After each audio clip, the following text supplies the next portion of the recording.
we open to the silhouette of an individual leaving Horizon High through the back door. In the next panels, we follow this individual at a distance as they walk through the parking lot. Keen observers may notice in the background of one such panel, we see the area in which Todd Tabor met Tabitha for the first time. Much the same, a figure sits atop the future dumpster in this location, smoking a cigarette and watching the silhouetted figure's journey from a distance. The following panels showcase the track and field behind Horizon High. Some students run the track while many others gather on field for football practice. As the individual we're following approaches the bleachers near the field, they raise a hand to a large, broad-shouldered athlete who responds in turn. Our next panel pulls into the bleachers, and a series of speech bubbles are drawn coming from the shadows beneath. Someone is crying, in pain, angry, and defeated. It's at this point we see him in detail. The person we've been following is Splice. He approaches the bleachers, his hands in the pockets of his tight jeans, the expression on his face one of grim determination. As Splice peers into the shadows beneath the bleachers, we loom over his shoulder. On the ground sits a girl in an oversized black hoodie. An emptied duffel bag is among the various clothes and other belongings scattered around her.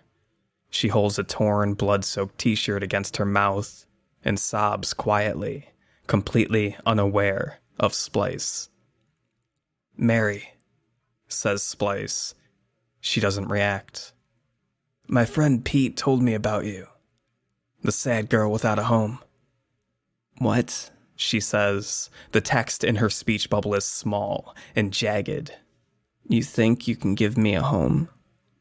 There's too many broken pieces here to save without getting cut, asshole." Splice crouches and joins Mary under the bleachers, taking a seat at her side.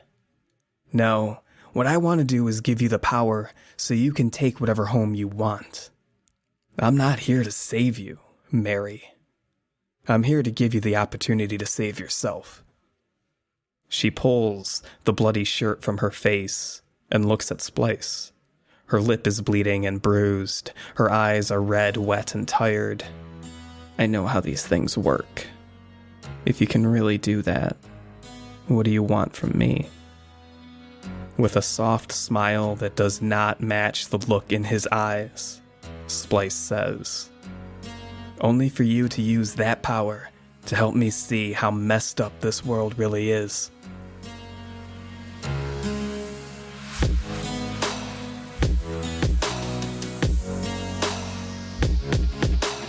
Hello, Internet. Welcome to a Critically Accursed podcast where the plot's made up and the roles don't matter. I'm your host, Yakko, and joining me today is Wacko and Dot. You decide who's who. Hi, guys. I don't think they get to decide. Pretty sure I'm Dot. Fucking great. How the fuck are you guys? Waking up on this early Sunday morning. I'm doing okay. I am still alive, which is the positive at this time. Feeling like Sunday morning. That's good, Alan. That's good. Yeah, it is. Well, it's not really an early Sunday morning. I just rolled out of bed like half an hour ago. But yeah, no, I'm excited to be here. I'm excited to wrap up the exciting adventures of Tate and Todd. Do you guys have any predictions, any ideas on how today's going to go and how this is all going to settle up for your characters? I'm hoping Tate just steals the life from all these bad guys and we just end it there. I think this is going to be the first time that both of us are going to be just like unleashing our powers in the best sense, and I really don't know how well it's going to go for anybody. Two of you really getting your freak on today, huh? That's the expectation. You're damn straight. Either that or we get there and it turns out to be a surprise party. I suppose there's only one way to find out.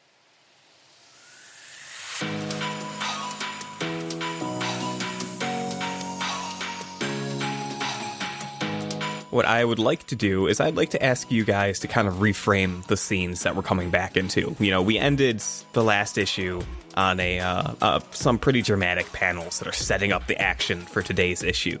Can we just like take a step back and reframe and reestablish where we're picking up from? I think we'll start with Todd, Alex, if you don't mind setting things up again. So I believe where we left off, Todd had gone to his sister's room after hearing some thudding. Saw her beaten and bloodied, unconscious form, then heard a phone ringing. It was not his Nokia, it must have been his sister's. Going to check it, there was a name on the caller ID, and it said Grandpa. But when answering it, that was not his grandpa. Turns out it was some old hero who's been mentoring Talia, who goes by the name Chimera. And turns out Talia was sent after some bad guys that go by the name... The totally cool and not dumb name. Yeah, the totally not lame Grey Ghost Syndicate. And she bit off a little more than she could chew. And that's how she got beaten up. So Chimera was like, hey kid, you got a hoodie? This girl needs to get saved. So Todd grabbed a hoodie that probably has a few too many holes in it, and began heading that way. And when he learned that Talia tried fighting him by herself, he decided he's probably going to need some help, and he started dialing Tate. Can you tell me what, the first few panels we see when we open the comic book? Todd gets the first panel of the comic book, essentially. So what super dramatic, cool stuff do we see opening up to today? So late night, this kid walking down, hoodie pulled up, the hand inside the hood of the hoodie, and just say, hey Tate, are you busy? As he's passing under a streetlight. The next page, the next few panels, jumping over to Tate's perspective. What do we see at the beginning of the issue for Tate? So Tate had, after he got the call and realized he didn't actually know how to find the girl, remembered that he's a superhero and has powers. And so used one of them so that he could get a vision of where she was so that he could actually go save her. And he had also pulled out his phone to text Todd. He did it earlier, I think, but it went to voicemail because Todd was busy on the phone. But now that he actually knows where he's going, he'd probably try again as he sneaks out the bedroom window. Yeah, Tate, you put the phone to your ear, to your ear hole, I guess, and you hear Todd immediately on the other line. You just accepted his call. Hey Tate, are you busy? There's somebody that I need to save. Hey, what a quinky dink. Some assholes just beat up my sister, and there's a girl that's been taken in a warehouse. Want to help me kick some ass? I'm going to verify, because now I have a suspicion that it's the same person. The location. Be like, is this the place that you're thinking of? Yeah, it's just a few blocks away from my place. I will be there in just a minute. And then you'll see Tate he starts using his powers. So despite it being night and it dark, it visibly grays. And then he just zooms off in a nice monochrome flash. After we see Tate's rush off with not necessarily speedster speeds, but super sprinting speed, we can probably cut to a restaurant front for the Grey Ghost Syndicate called Salty Tears. The street's empty. The neighboring buildings, there's only a few lights on in them here and there. It's relatively quiet in this part of town, quiet and ominous. The night is dark and young. Where do you picture the two of you meeting up? Well, I just imagine in that opening shot, you see that dark street, but you just see the shadow of a head poking out behind one of the news kiosks. And that's just Todd waiting for Tate. Scoping the place. Trying not to be as gung-ho as he was when Robbie was in trouble. I'd like to say that in that establishing shot, you can see sort of with perspective off in the distance down the street, sort of a grayish blur that slowly he slows down as he gets close, not using his powers. So as soon as he's there, everything looks normal. Todd will just wave from behind the kiosk. I walk over casual So how do you want to do this? Great question. I've been doing some training lately. And I might be able to see who's inside while we're still outside. So I'm going to give that a go. And if that doesn't work, you can just pop us in, right? Yeah, I can get us through the door. Okay. So let me try my thing first, because then we know if there's somebody waiting for us. And then we'll have at it. Cool. So are you just setting up shop near this futuristic news kiosk? Yeah, basically. Yeah, it's home base. Paint me the scene of what you're doing, and then we'll figure out if it works. For sure. So this is something that I've tried before a couple of times, but it's the equivalent of since I can pull on the energy around me, I should, with not John Constantine's help, have learned by now how to see it so that I can draw from it a little bit more effectively. And so that's essentially what I want to do, is just lightly pull at my power, but in the direction of the building, to see if I can figure out how many life forces are in there. Visually, is that like you sit down, cross your legs, and meditate? So yeah, since this is sort of my first official time doing it, minus the times that I've tried before, I think that's a little bit more what it's going to be. It has to be a little bit more meditative, and like maybe with a hand sort of outreached or outstretched towards the building. And in that panel, do we just see like Todd sitting nearby watching him curiously? Probably like also like darting to his phone, like, how long is this going to take? 'Cause there's a girl in trouble. It's a little speech bubble or a little thought bubble. It's a speech bubble, just like with the small words though, like he's whispering it. Alan, you can roll me Tate's freak. So you were right. This is going to be a freaky episode. It's 2d6 plus freak, and we'll see if you can extend your senses a bit. I'm going to go ahead and just say no, because I rolled 3. Fuck. You rolled 3. That gives me a total of 4. Yeah, that's a failure. You get potential again. Oh boy, I'm so good at getting potential. Do you have any ideas on how or why that doesn't work, or do you want me to paint it? I think actually he's going to realize that it's too big a building and he's too far away. Like, he's pretty much focused on taking things from directly around him, and this is like, it's a mass, I don't know how big the place is. I'm just assuming it's fairly large because it's a hideout of some sort. It's a restaurant, but there's like probably levels above it. So, it's a building proper, essentially. Not super huge, but it is So big. I think just to make it a little bit more dramatic, he succeeds, but in the worst way, where like he extends his senses to sense life, and it's just everywhere, and it's like a little bit like a cacophony. It's just too much, and he can't handle it, and so it shuts off. Cool. So we probably get a series of the same panels with you two sitting by this kiosk. Todd's like looking at his phone and glancing up once in a while, and he makes that small snarky comment. And in the end, it's just Tate like opening his eyes and shaking his head. Yeah, being like, ouch, there is too much going on in this area. I can't quite pin it down. I'm sorry. We'll just go in and do this, I guess, a little bit more directly. All right, deep breath.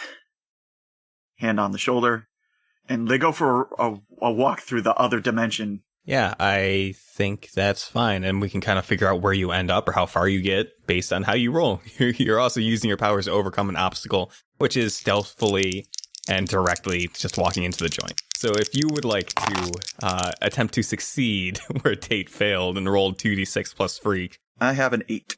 On an 8 with unleashing your powers, you either mark a condition, or I will tell you how the effect is unstable or temporary. Tell me how it's unstable or temporary, because I don't want to go into this with conditions. More conditions. Let's say, I think you already have one. We get that scene with Todd placing a hand on Tate and holding his breath, and the two of you shift into this alternate adjacent dimension. And you just kind of stride into the restaurant, into Salty Tears. And you basically walk to the front of the establishment, into one of the front rooms. Where you end up is basically in the front dining room. I think the unstable aspect of this is that you port into this front room, into the dining room of this restaurant. And once you manifest in the material world again, the two of you just survey your surroundings, look up. It's kind of dim, but you see an older dude with sharp facial hair features, like a pointed mustache and stuff like that. He was just scribbling on a tablet at the bar counter when you guys poured it in, and he just like looks up at the two of you as you manifest in the material world again. My thought is, I don't know if living people show up in the alternate dimension that you teleport through, Todd. I imagine they don't. Which I think this is why the outcome of this is a little unstable. Because there was someone in here you couldn't anticipate for. So that's what I'm going to go with. So yeah, he's just like looking up at the two random kids who teleported into the restaurant. You see him watching the two of you, who are probably watching him back, and his hand like goes under the bar. Sure you can! Teleport and uppercut him. That was unexpected. Tate's just like, what? Did Todd actually yell out, sure, you can? Absolutely. Oh my god. I want to directly engage this threat. Yeah, this is going to be a directly engage. He's definitely pulling out a weapon of some sort, so we'll see how this is going off. So that's 2d6 plus danger. Oh, that's a 10. Great, you get to pick 2 from the list in addition to having him mark a condition. I'm going to resist his blow.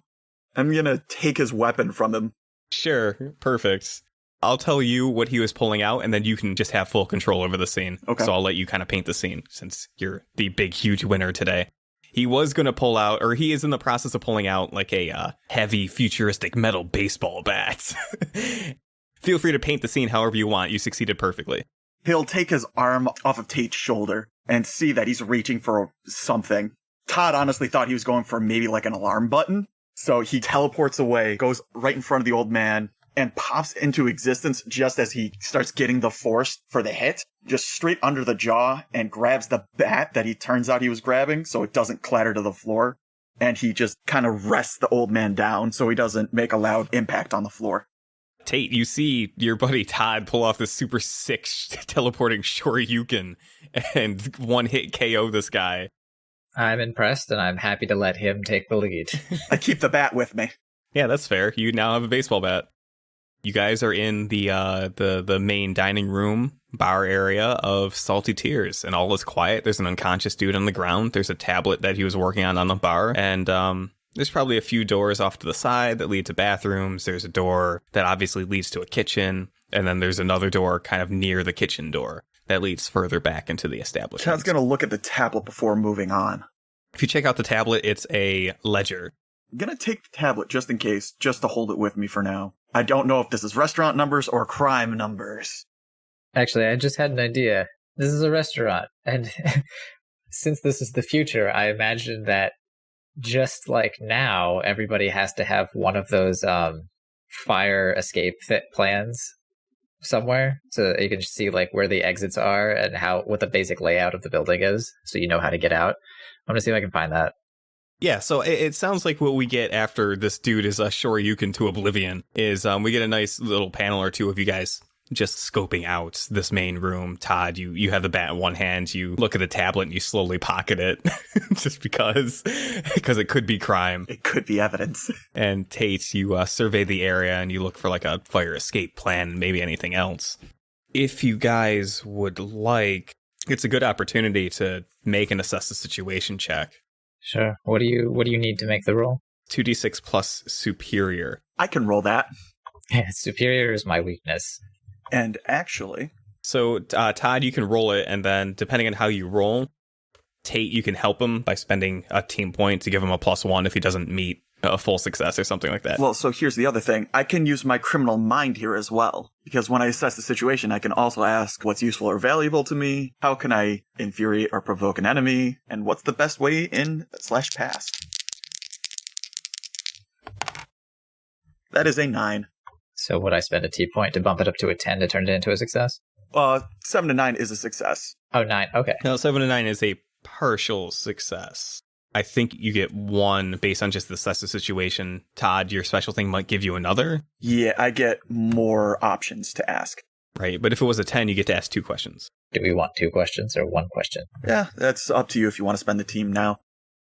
This is the beginning of the night, so I think it's okay. We'll take your partial success and make things harder for us.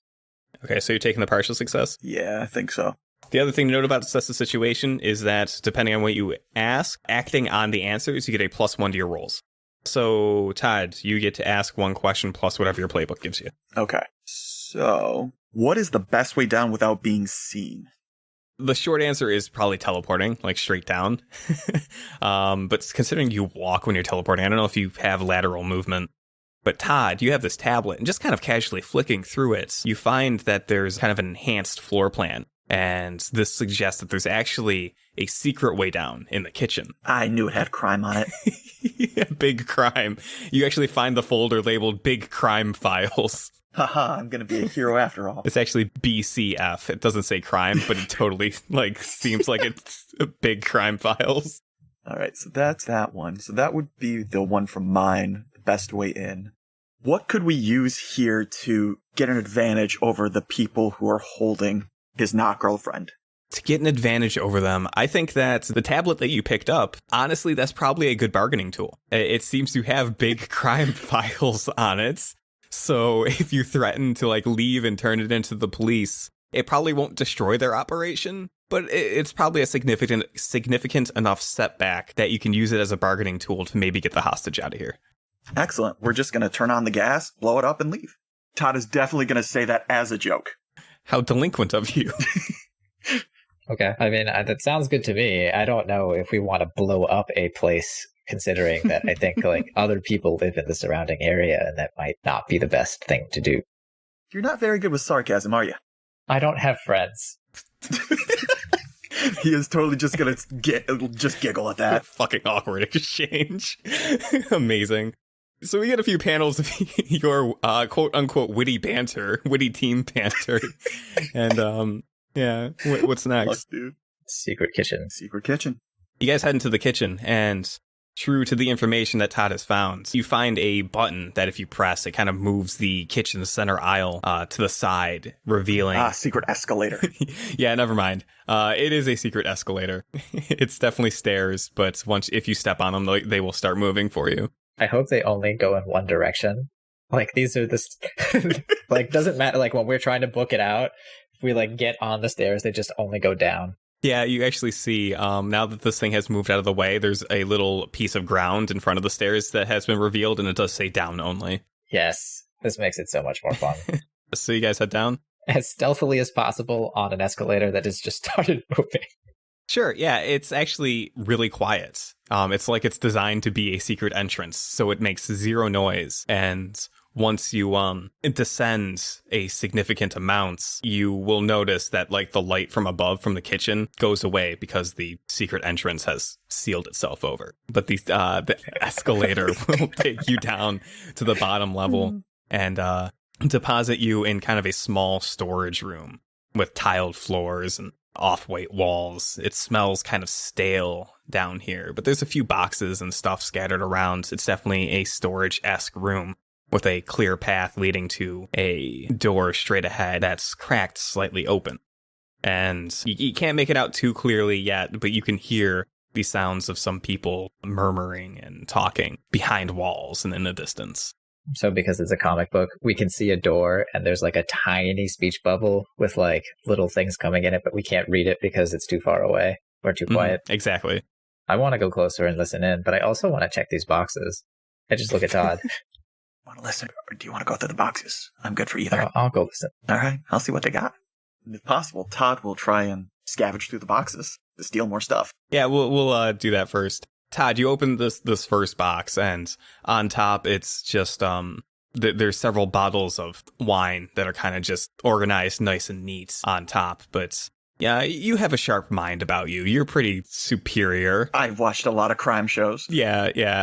I imagine that it's pretty safe to say Todd probably like, let's dig a little bit deeper before I just close the box.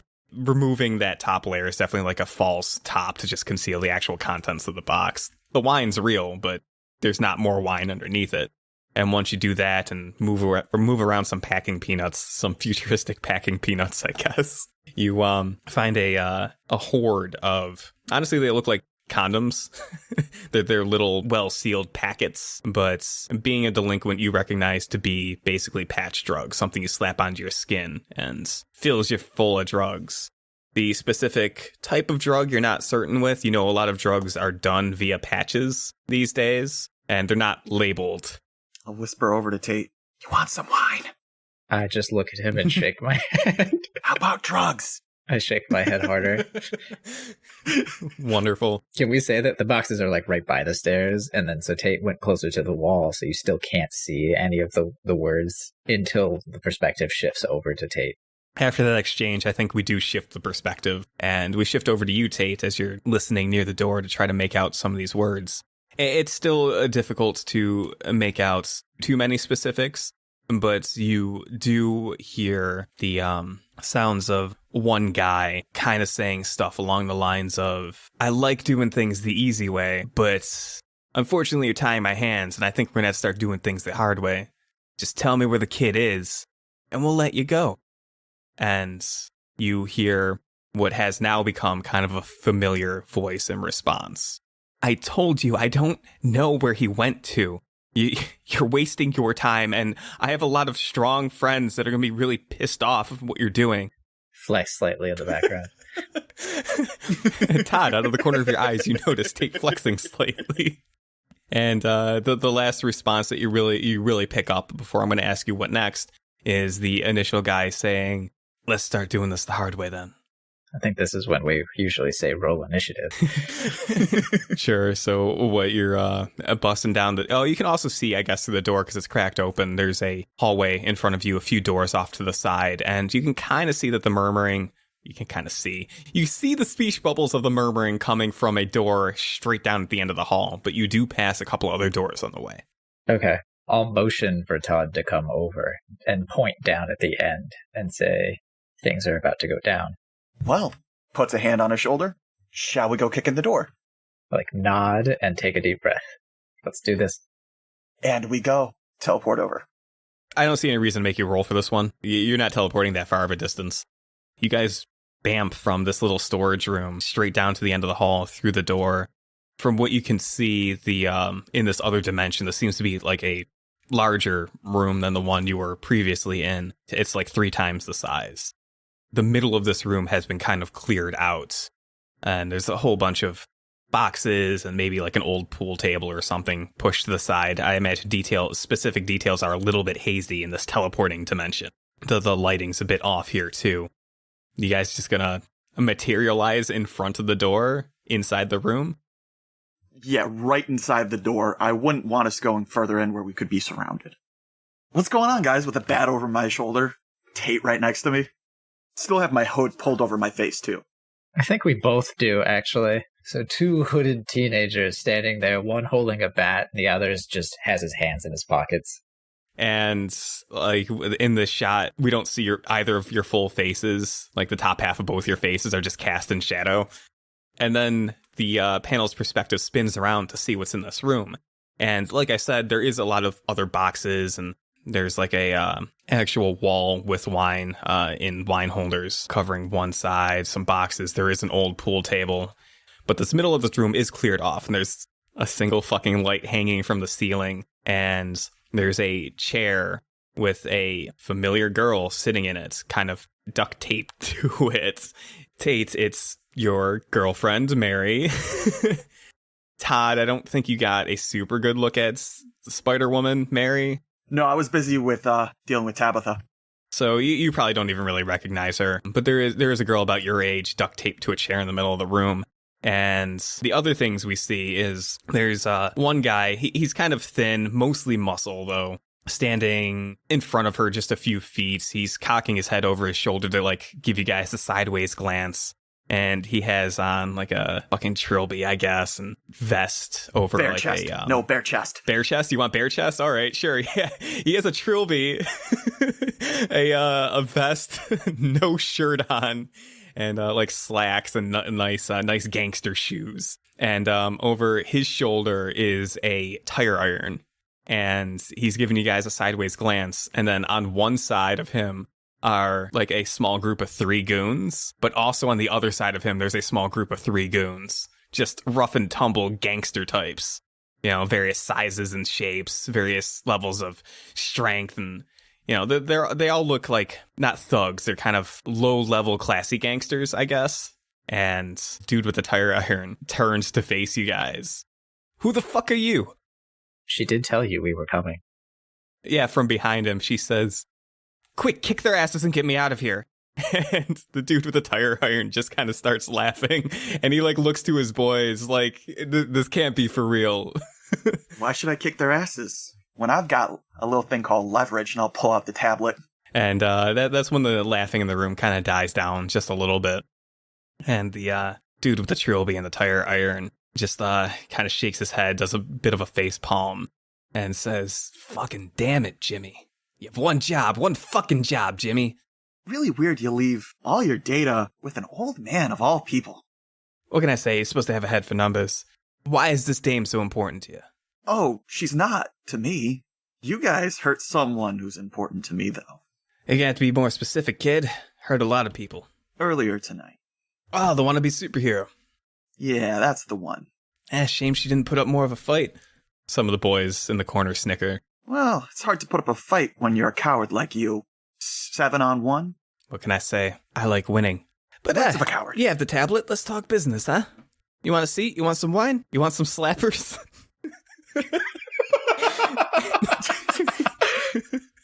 I'm so happy you went with it.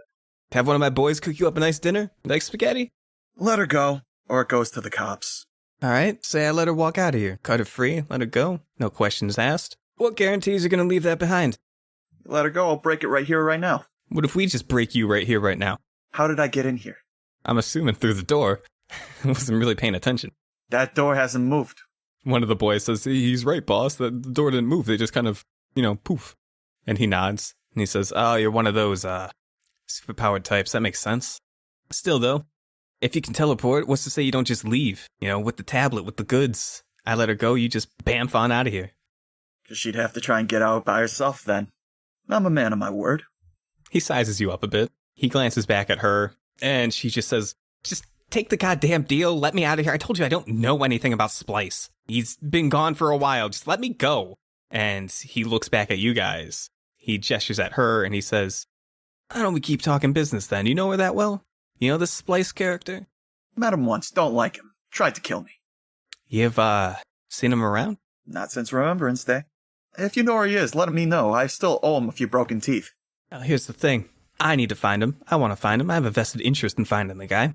I'm pretty sure this dame over here is lying to me. I think she knows.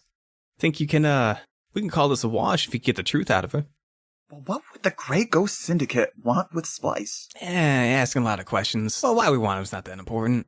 Tate hasn't said anything because he has no idea what to do, so he's just trying to look as intimidating as possible. Like, he's the muscle while Todd is the face. Sure, and we get a panel where, like, Tate, you're, like, looming in the background all menacing, like, or trying to be, and you see just, like, there's 7 gangsters in front of you, 2 groups of 3, and this one dude with a tire iron, and his boys, they're all just, like, sizing you up, and, they're also kind of flexing a little bit and trying to look intimidating. I give, like, just a slight smirk, but, like, you'll see a thought bubble just be like, come on, Todd! From the chair, Mary says, I told you I don't have any idea, all right? Why do you keep thinking I do? He just says over his shoulder, I could smell a liar a mile away. You smell like one. Sorry, I can't take your word for it. And he looks back at you guys. Well, honestly, I don't care what you guys want. I'm just here to get her out, so just let her go. Let's make a roll to figure out how this goes. Because you've been having a back and forth, and he's not like... they're not moving on you guys. You seem to be having as decent of conversation as you're going to have with gangsters of an organized crime syndicates. Don't forget, I get a +1 on this roll. Yes, absolutely. Believe me, I did not forget, and I'm glad you didn't either. At first, I was like, provoke someone because you're trying to get him to do something. But I am almost thinking that defend sounds a little bit better because you're trying to defend Mary from the situation. You're trying to get her out of it. It's a dangerous situation for her. And I think that's a little bit more applicable. So for defending someone, you roll 2d6 plus savior. I'm going to use a team. Are you making the... well, I'm assuming Todd's making the roll. He's been doing all the talking. I think we both have bad savior. Right? I actually have pretty good savior. Todd's been doing most of the talking, so he's triggering the move. But what you can do is, after you roll and see where you landed, Todd, if you want to spend team, you can act selfishly to do it. But I'm assuming that, if necessary, Tate will step up, add something to the scene, spend the team to help you out. Yeah, absolutely. Okay. I'm not very good at this. Flat roll right now because that +1. You're not alone. I got you. It didn't matter. I got an 11. Nice. It was that with the team? No, without the team. Without the team, you got an 11. So, that's nice. You rolled well. So that's a full success, and you didn't need to spend any team. Yeah, Todd, all that crime TV you've watched really trained you very well for this situation, I guess. On a hit, you keep the target safe, and you choose one from the defend list, which is add a team to the pool, take influence over someone you protect, or clear a condition. You know what? I want to take influence over Mary. Thanks. That's a interesting call. I was wondering if you would do it, and I'm kind of psyched you did. So you guys have this conversation. There's been this back and forth. I think this dude with the tire iron, he takes a moment to think about it. Todd, do you say anything particularly poignant at this point? Anything dramatic you want to add? I'll just pull out my phone and say, I could call the cops right now. But don't get ahead of yourself, all right? I think maybe your terms are acceptable. We can cut this broad loose. He eyes you over a bit. You're gonna need to make room for her to get out of the door, though. And he reaches into his pocket and he pulls out a switchblade to cut her free. Moves back and cuts through one of the bands of duct tape holding her left arm down. Mary looks at you, Todd, and Tate, and she says, "Thank you, finally. Fucking idiots don't listen. Been telling them I don't know where Splice is for an hour." And he swoops around to the other side of her and cuts off her other duct tape binding. And as soon as she's free, she grabs her wrist and rubs her wrist, but stands up, and he quickly holds on to her so she can't just run right away. And he stands up himself and says, "All right, I want to make sure this is clean." He looks over to one of his goon squads and he says, "They try anything super funny, just shoot them." And you see one of the guys in one of the trios of goons just nods and I guess pulls out a small gun. Sure, why not? But he says, Tire Iron says, "Everyone just keep it cool. We're going to let this dame go. Maybe she doesn't know, anything about this Splice kid, but this is getting to be a great big fucking hassle, and I'm kind of tired of it. So, you two stay right there. Don't fucking move. Don't double cross me. We'll let her go." And he lets her go. Todd will take the bat to a less threatening stance. Take the tablet as a power move. He'll hold it out arm's length, walk towards a near crate, and set it down. She looks back at Tire Iron and he just gestures "Yeah, go get the fuck out of here." And she takes a few slow steps approaching you guys, and she looks at the two of you with a smile and she says, "Thank you." Well, pleasure doing business with you. We'll be going now. I wrap my arms around their shoulders and we leave. She doesn't necessarily just walk up to you. She does say thank you, but then she runs out of the room and she grabs the tablet. Oh, no. Well, that wasn't expected. Let's go, Tate. Yeah, she grabs the tablet, books it out. The one short guy with the gun in the group, just he fires off a shot. It conveniently misses. It's aimed at her. It bounces off the door frame. She's out the door. You guys are just a few steps away. But Tire Iron's just "Jesus Christ, guys, come on. Fucking round them up." And chaos ensues. Yes, it does. Yeah, you guys bolting? That seems the safest option. Do I want to bolt? I owe them. That's true, you do.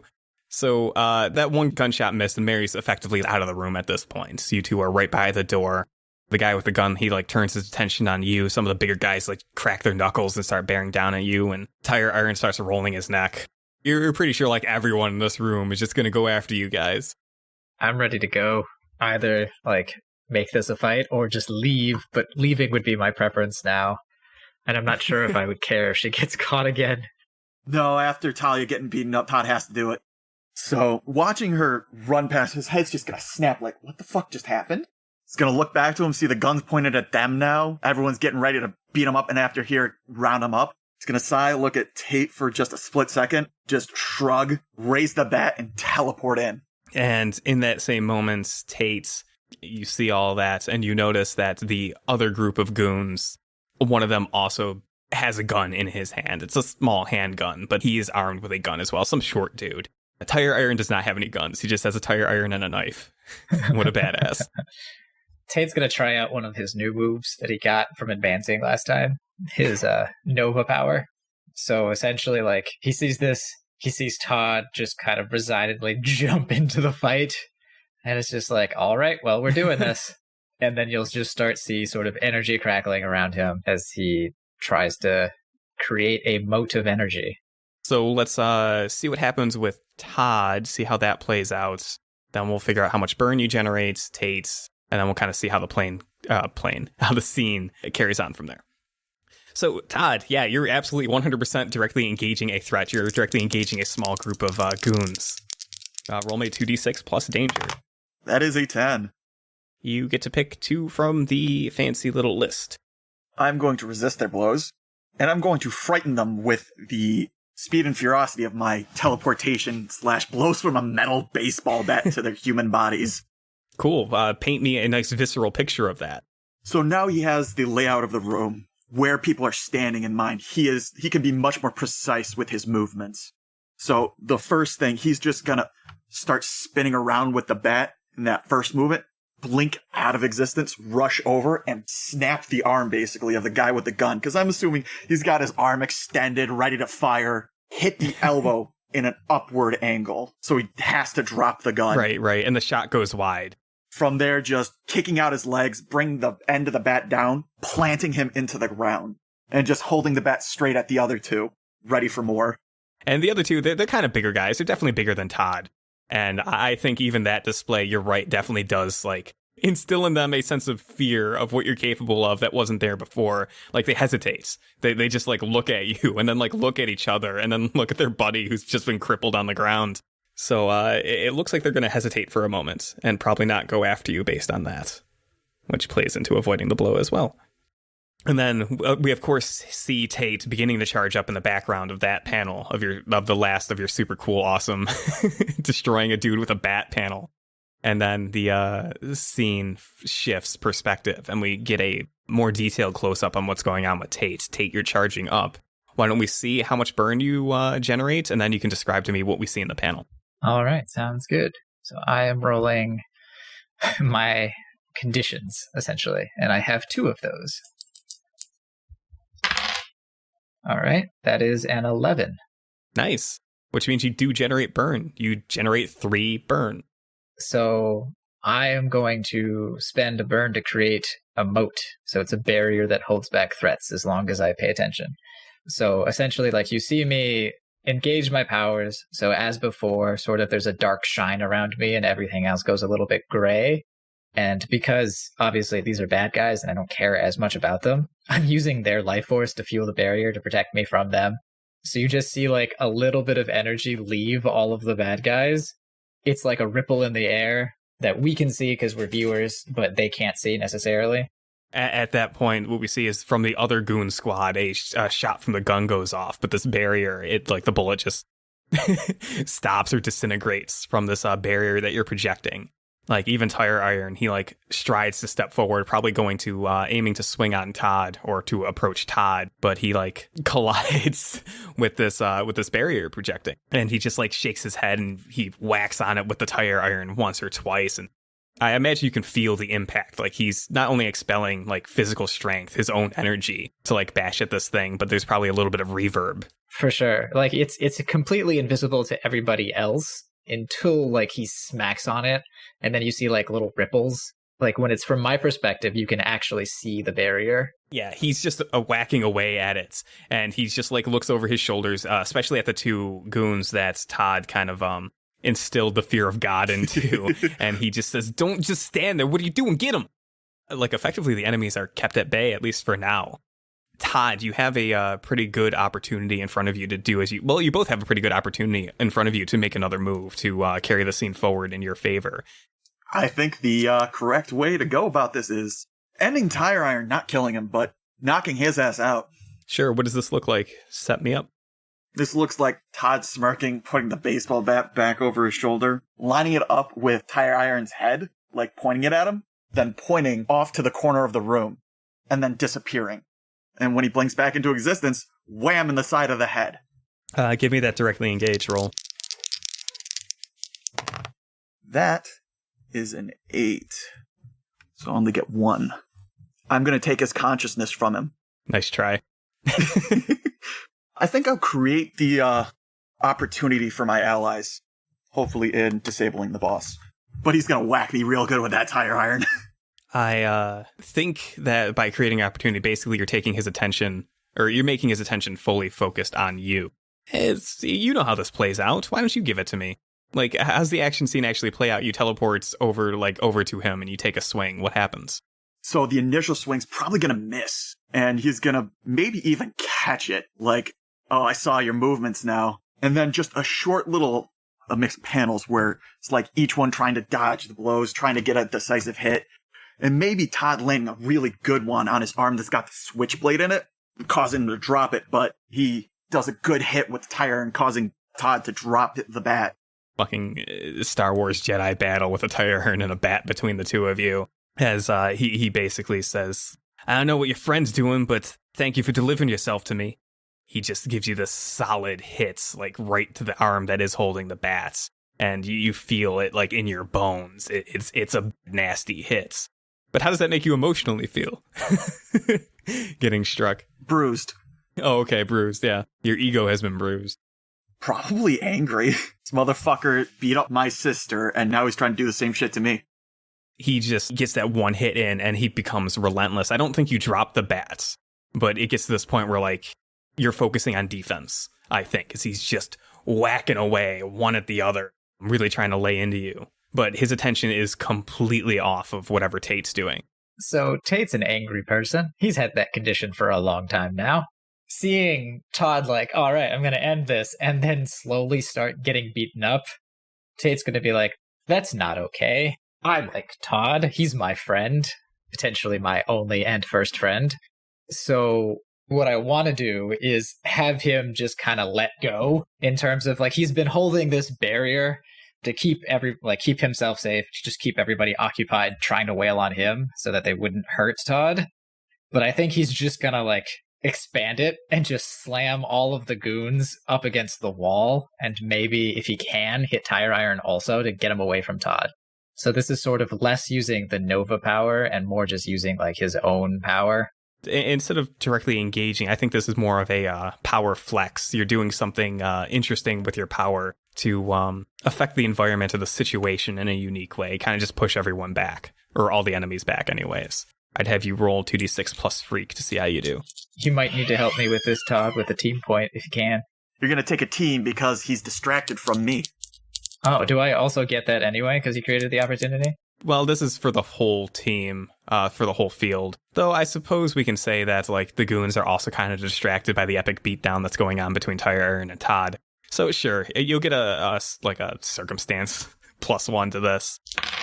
All right, so it would be a 9, and then if he adds his, then it'd be a 10. I'll boost it to a 10. I will 100% make that 10. So on a full success with a Unleash Your Powers check, what do we see? So this barrier has been invisible to everybody, but like everybody sort of noticed that it's been a little bit dimmer. And then just like as Tate is looking at Todd getting beat up, you just see him just like clench his fists, and like it almost feels like the room explodes because everybody just gets thrown back up against the walls. And for a moment, everybody can see like this sort of dark energy sort of surrounding him. By everybody, does this include Todd? Yeah, actually, Todd would probably see it as well. Well, I mean, thrown back against the wall. Oh, and thrown back? No, ideally this would be like in between him and Tire Iron. So it's throwing Tire Iron away from Todd. Sure, I think you're flexing a surprising amount of control over your powers at this particular point in time. That, yeah, you're able to kind of center it and leave Todd out of the blast radius as it would be. Yeah, all the goons, Tire Iron, just like pitched against the wall, effectively creating an opportunity for you guys to make another move or to move the scene forward however you want. Yeah, Todd, your good buddy Tate is getting a little intense. Personally, I feel like we've made our point and we should get going. Todd will look back at Tate, smile, and gesture towards the door. We bought her enough time. She should be out by now. Let's go. And you guys leave? Yeah, I'll run to Tate, grab onto his shoulder, and we'll get the fuck out. So yeah, Todd, you run across the room, you grab Tate's shoulder, and then two of you are gone, removed from the panel. We linger just a little bit just to see Tire Iron, like, picking himself up, grabbing his hat off the ground, clenched fist, grabs his hat, probably ruins it a little bit. And he just, like, looks around at the mess you guys made of his goons, and he just says, "What the fuck are you waiting for? Go get him!" And they're just, like, very slowly picking themselves up from everything. Except the one schmuck with the broken arm. Yeah, he's kind of fucked up. He says, "I can't, boss. My bones are broken. Get me a slapper." But, yeah, you guys can effectively leave. Where are you going? What do we cut to after that? I feel like a rooftop somewhat nearby, because if we were on the street, they'd probably find us. But if we're on a rooftop, we can see them come out of the building to sort of look for us. Even better, we're on the roof of the restaurant, and they just rush out the doors, and we're just, like, keeping low. Yeah, that's fair. I think that's what we definitely see. Yeah, it's another establishing shot of the restaurant from the outside, and we might see, not in full detail, but we can definitely tell it's you two on the rooftop. And then, like, the next panel is some of the goons leaving the front door and, like, a car peeling away from behind the building as they, like, fan out to try to find you guys. The next panel, we go in closer to see what the two of you are actually up to on the roof. So I'm imagining after everyone's peeled out, it seems like they've begun to search around the area, like they're not quite as nearby anymore. Todd will let out a, whew, oh, that was close. Clutch shield, man, clutch shield. Yeah, I just give him a thumbs up and just kind of like starfish on the roof. Oh, Todd totally collapses next to you. Damn, that hurts. Oh, I didn't know it was going to hurt so much. So this is being a hero.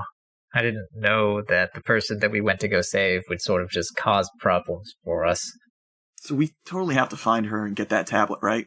Sounds like a problem for future us. That is definitely a problem for some time later. It's like, I'm not too mad about it, though. When we showed up, like, in that moment, and everybody kind of knew that we were there to save her, that felt pretty good. Like, everyone knew we were sort of a hero. That was pretty cool, being a hero for a bit. Yeah, even if it didn't kind of go down after that point, how I imagined. I liked it. Well, you know what? I think that was probably best case. This way, they're still scared, and we still have a possibility of getting their shit wrecked. I think I'd be down to do this again. What about you? Yeah, I guess I could probably be a hero. I'll sort of raise up I'm assuming that we're just both lying on the ground. Like, our heads are sort of close, but we're, again, sort of just there. I'm going to raise up, like, a fist so that you can fist bump. It'd be like, heroes. He'll raise up his left arm, since his right one was the dislocated shoulder, and bump you. Yep. Ooh. Oh, are we going to need a team name? I was trying to think of that earlier. Do you have any hero names in mind? Not any good ones, no. Yeah, my friends all said my idea was lame. A phone starts ringing. Another phone starts ringing. Both of your phones start ringing. Check my phone. Same. Sure, you have a call from a number you don't recognize. Todd, you have a call from Grandpa. Flip open my phone. Hey, what's up? Sure. Todd, from the other end, you hear, "You still alive, kid?" Shoulders was dislocated, but yeah, I'm good. Good work. How many of them you take out? I broke one's arm, and we caused a lot of problem for their boss with the tire iron. Not too bad, I guess, for your first time out. Saved the girl. That's usually the important bit. But listen, these fuckers don't stop. Bunch of cockroaches. You still pissed at them? Oh, I'm gonna break the face of that fucking tire iron wielding motherfucker. Well, then I think it's time that we formally start thinking about bringing you into the fold, Todd. One of the things I want to make damn sure of is that we clean up Horizon City from all the scum like this. Well, I got some good news and bad news. I'm listening. Good news, we found a tablet that had a lot of their big evil plans on them. The bad news is that chick stole it. Seems like you know what your next move is then, don't you? By the way, when you say bring me into the fold, can I bring a friend? He's my backup on this. Name's Tate. We'll talk about it. He hangs up. Dude, you're so in. You look over and Tate's also on the phone. All right, let's see how my call goes. You pick up and you hear a all too familiar voice now say, "Hey." So, we saved you. And you guys aren't dead, that's good. It is good. But why did you do that? What do you mean, why did I do that? They ripped me out of the street, they kidnapped me and bound me to a chair. We could have just all left safely together. Fuck those guys. Tate will shrug, obviously something that she can't see. But at the same time, like, our priority was getting you out of there safely. Which I totally appreciate. Like, really cool of you guys to do that. Tell your friend I said thanks. It wasn't really expected. I will. Do you still have that tablet? Yeah, I do. Because I think this guy might need some of the information that's on it. It's got some info on there, some big crime files, if you will, that we'll need in order to take them down as a whole. Yeah, I was just gonna like drop it off at the precinct, but if you guys can use it to really mess up their days, then yeah, I guess I could do that. Awesome. I guess I can give it over. Where are you? Tate chuckles. He's like, we're on the roof of the restaurant. She laughs. She says, really? Yeah, they all left to try to find us, and we figured this would be the safest place to hide. Okay, why don't you meet me somewhere a little bit farther away than that? I think that's fair. How about, there's got to be a park in between here and my home. Yeah, there's it's the Great Spring biome. Okay, then yeah, let's meet in the spring biome. So that's not too far away. All right, we'll see you there. Yeah. And Tate, I kind of assumed you would show up, but part of me also didn't really think you would. So, yeah, she hangs up. Yeah. And that's when you'll hear, "You're so in." Like, in what? Oh, there's this old guy superhero who's like, apparently trying to take me under his wing. He said I could bring you with me. Sounds good. And also, Mary said she'd meet us at the spring biome and give us the tablet. Oh, the old man's gonna be thrilled. We should get going so we can meet her there. Yeah. What are you doing for the Halloween dance, by the way? I was planning on staying at home, as I usually do for all of the dances. You want to check it out? I hear it's not supposed to be as lame this year. Tate will be visibly surprised in the panel, and like, you'll see a little blush, and he'll be like, "Sure, I'll go." Sweet. Hella. The question I want to ask the two of you is, what is our last panel or panels of today's issue? I know what I would like it to be, if I can jump in. Yeah, go for it. Have that conversation as we're standing up, and then there will be like that big shot, like sort of zooming out of us on the roof. You still see some cars and people on the ground outside looking for us. This time, like, he reaches out his hand and I just take his hand, and then we just kind of look at each other and then disappear.